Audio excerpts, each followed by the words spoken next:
end result, I ended up here in the esports industry, but it started way back on, early as a child. I got into gaming. I was very competitive with traditional sports, and that translated over to gaming, mainly Call of Duty. So I had the original dream of wanting to be a pro player. Welcome to Business Ninjas, brought to you by WriteForMe, where you'll hear from business leaders who are out there growing their business and slaying it every day. Learn from the masters. Let's get started.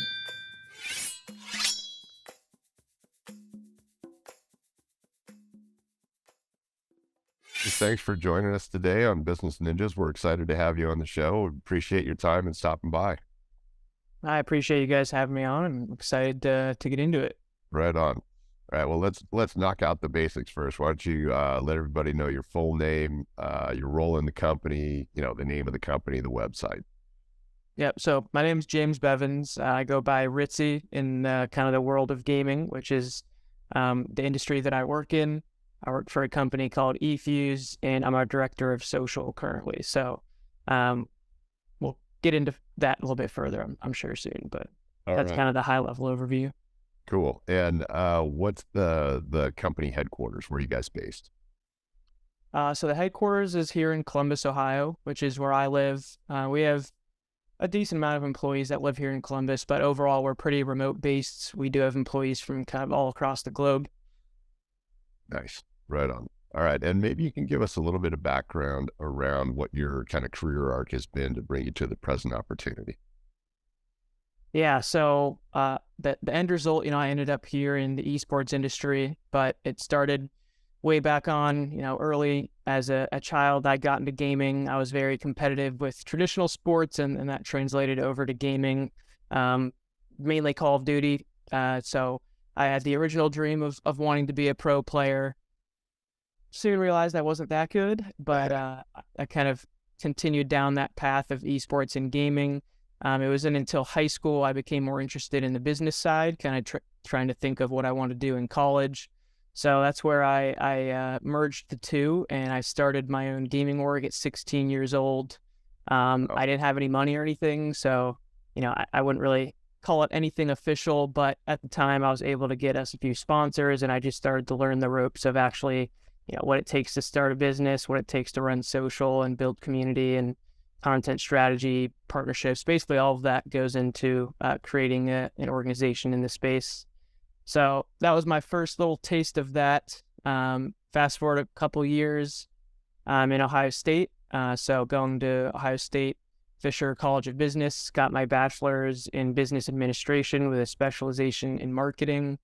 And basically, while I was going to Ohio State, I was just looking for any opportunity to get an actual job in the industry, not just me kind of trying to start something very hard to start an org without a lot of upfront money. So that was not a realistic long-term goal, and that eventually led me to a few different things. I joined Ohio State's esports club at the time. Now they have an official program, but I was their social media manager for the esports club, and I also joined CSL, or the Collegiate Star League, as a student gaming ambassador, basically representing them on Ohio State's campus, and I would help with integrations between their collegiate gaming leagues and our on-campus activities. Wow. Yeah, so that's a lot. I was kind of just trying to get any esports experience that I could at the time. So these were all like, it didn't take a tremendous amount of my time, maybe 10 hours a week while I was going to college. But eventually, through these smaller opportunities here and there, I got a random LinkedIn message from Matthew Benson, who is the current eFuse CEO. And he kind of saw that I was involved at Ohio State, and he said he had an idea for a gaming company that he was just now starting to build out at that time. This was 2019. Okay. And from that LinkedIn DM, I eventually met him in person and got my foot in the door as an unpaid intern at eFuse. And then since then, I've kind of worked my way up to where I am now. That's wild. All right. And maybe let everybody know sort of the business model around eFuse for those that are maybe not so informed about esports.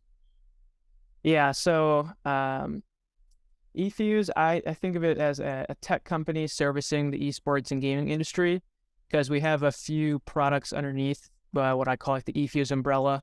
So we're more of like an ecosystem of products, and our products serve different niches within the esports and gaming industry. So as an example, we have a product called the Arena, and that's basically the software that you can run a league or an event in the gaming industry from start to finish through the software. So this is what we use to run our collegiate leagues, and also when we partner with brands for events. So that's kind of one avenue. There's another avenue, esports.gg. That's our website. It's, esports and gaming news. We try to highlight all the notable stories and results from tournaments, and creators signing with organizations and things like that. And then we have our kind of third main product called Sidekick, which is really a tool for streamers. It allows them to do things like replay clips on stream and integrate with brands and directly send the results from their sponsored stream to those brands. Oh, wow. So it's a little bit hard to explain since there are the different categories, but at the top, we are a tech company that services the gaming industry. Gotcha. Okay.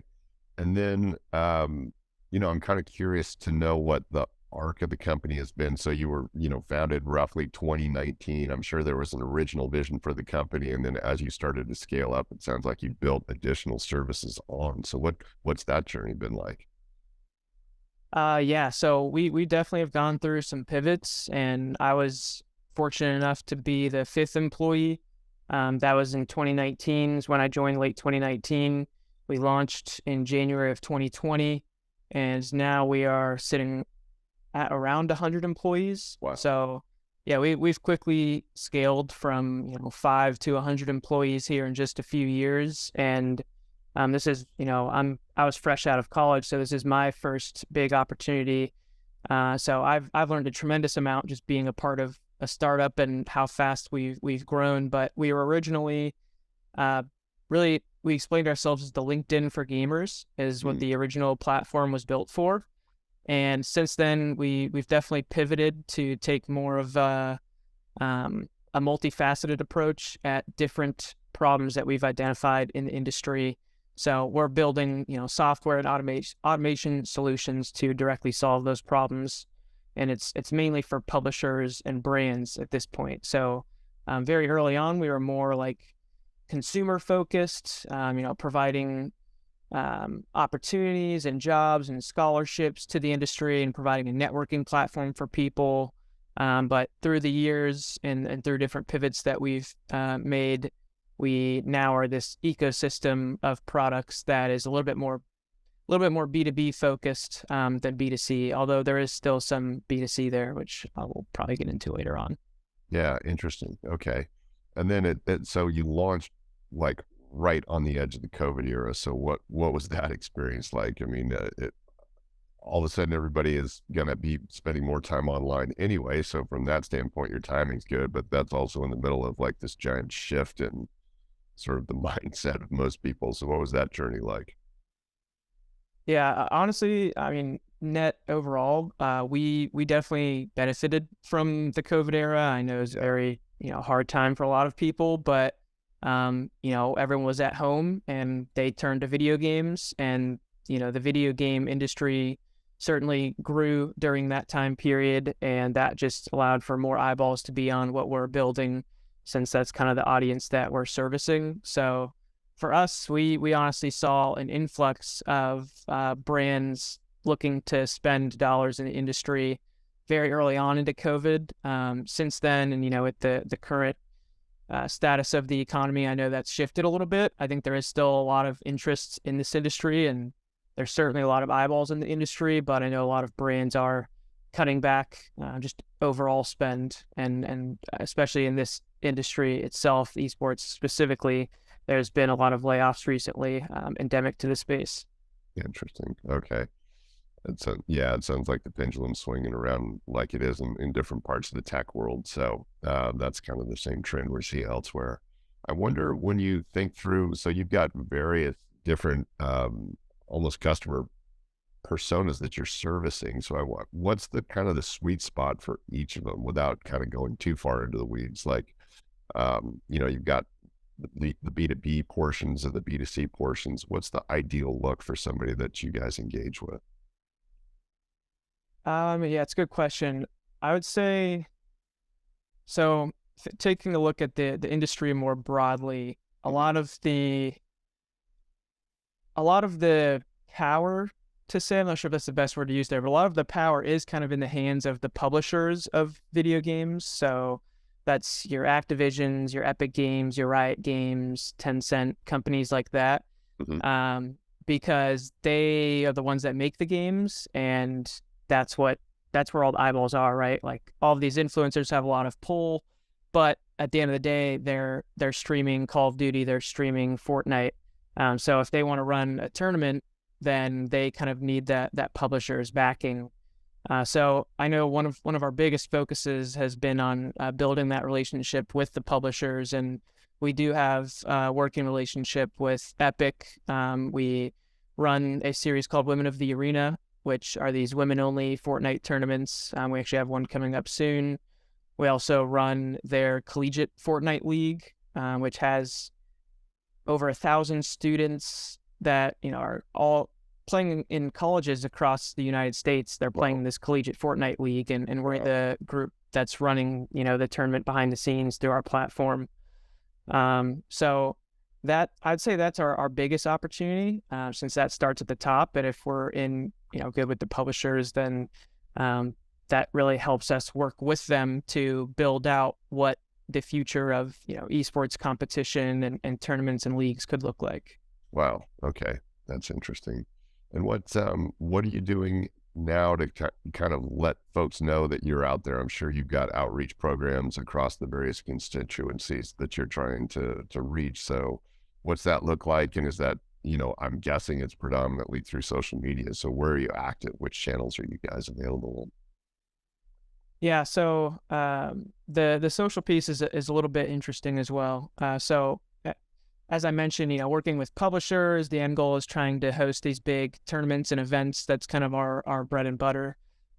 We not only do it from a marketing standpoint, we bring all of the content, creative, social. We do all the promotion for these events and tournaments, but it also runs through our technology. Yeah, so that's where I was going with my point of the events is we predominantly use our social channels to promote the events and leagues that we do put on.